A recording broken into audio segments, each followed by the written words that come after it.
Tales from Zanzibar, The Monkey, the Shark, and the Washerman's Donkey. Once upon a time, Kima the monkey and Papa the shark became great friends.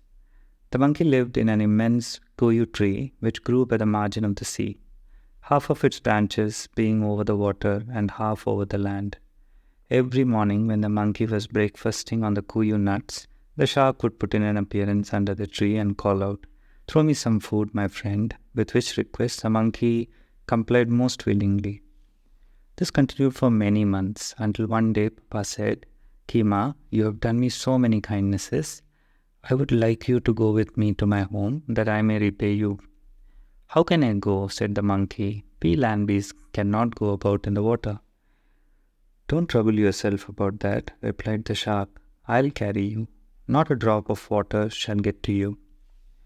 "Oh, all right then, Mr. Kima said. "Let's go." When they had gone about halfway, the shark stopped and said, "You're my friend. I will tell you the truth." "Why, what is there to tell?" asked the monkey with surprise. "Well, you see, the fact is that our Sultan is very sick, and we have been told that the only medicine that will do him any good is a monkey's heart." "Well," exclaimed Kima, "you were very foolish not to tell me that before we started." "How so?" asked Papa. But the monkey was busy thinking up some means of saving himself and made no reply. "Well," said the shark anxiously, "why don't you speak?"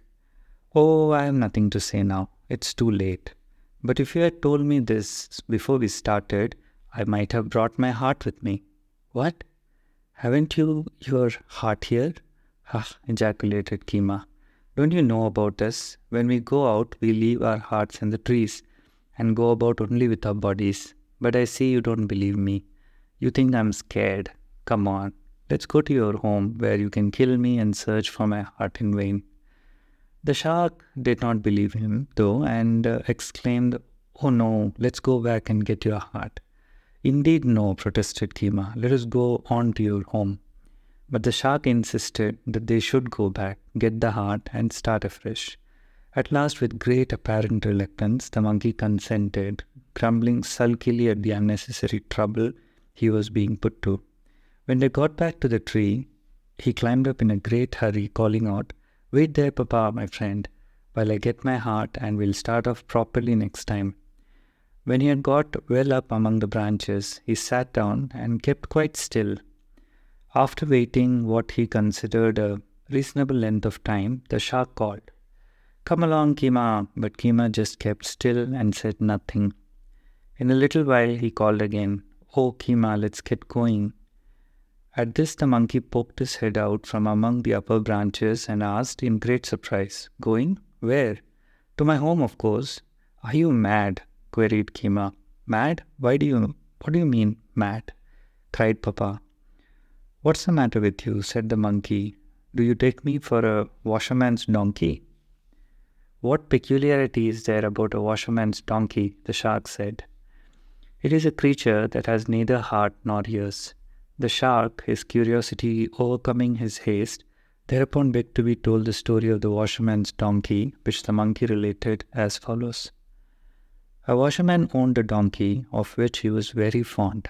One day, however, it ran away and took up its abode in the forest, where it led a lazy life and consequently grew very fat. At length, Sungura, the hare, by chance passed that way and saw Punda, the donkey. Now the hare is the most cunning of all beasts. If you look at his mouth, you will see that he is always talking to himself about everything. So, when Sungura saw Punda, he said to himself, "My, this donkey is fat." Then he went and told Simba, the lion. As Simba was just recovering from severe illness, he was still so weak that he could not go hunting. He was consequently pretty hungry. Said Mr. Sungura, "I'll bring enough meat tomorrow for both of us to have a great feast, but you'll have to do the killing." "All right, good friend," exclaimed Simba the lion joyfully. "You're so kind." So the hare scampered off to the forest, found the donkey, and said to her in his most courtly manner, "Miss Punda, I am sent to ask you your hand in marriage." "By whom?" simpered the donkey. "By Simba, the lion." The donkey was greatly elated at this and exclaimed, "Let's go at once. This is a first-class offer." They soon arrived at the lion's home, were cordially invited in, and sat down.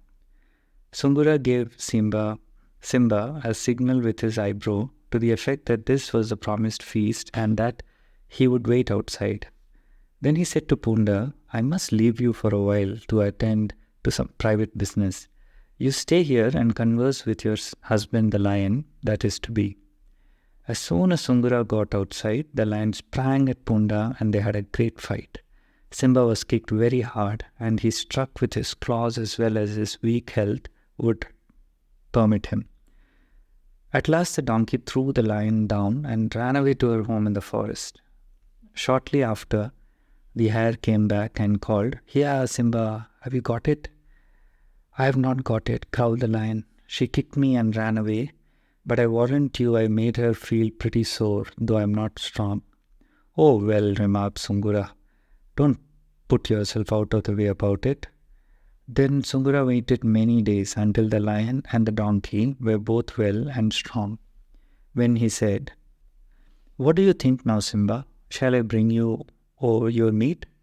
"Aye," growled the lion fiercely. "Bring it to me. I'll tear it in 2 pieces." So the hare went off to the forest where the donkey welcomed him and asked the news. "You are invited to call again and see your lover," said Sungura. "Oh dear," cried Punda. "That day you took me to him, he scratched me awfully. I am afraid to go near him now."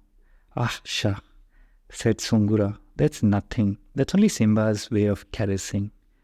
"Oh well," said the donkey. Let's go." So off they started again, but as soon as the lion caught sight of Punda, he sprang upon her and tore her in 2 pieces. When the hare came up, Simba said to him, "Take this meat and roast it. As for myself, all I want is the heart and ears." "Thanks," said Sungura. Then he went away and roasted the meat in a place where the lion could not see him. And he took the heart and ears and hid them. Then he ate all the meat he needed and put the rest away. Presently the lion came to him and said, "Bring me the heart and ears." "Where are they?" said the hare. "What does this mean?" growled Simba. "Why didn't you know this was a washerman's donkey?" "Well, what's that to do with there being no heart or ears?" "For goodness sake, Simba, aren't you old enough to know that if this beast had possessed a heart and ears, it wouldn't have come back the second time?" Of course, the lion had to admit that what Sungura the hare said was completely true. "And now," said Kima to the shark, "you want to make a washerman's donkey of me? Get out of there and go home by yourself.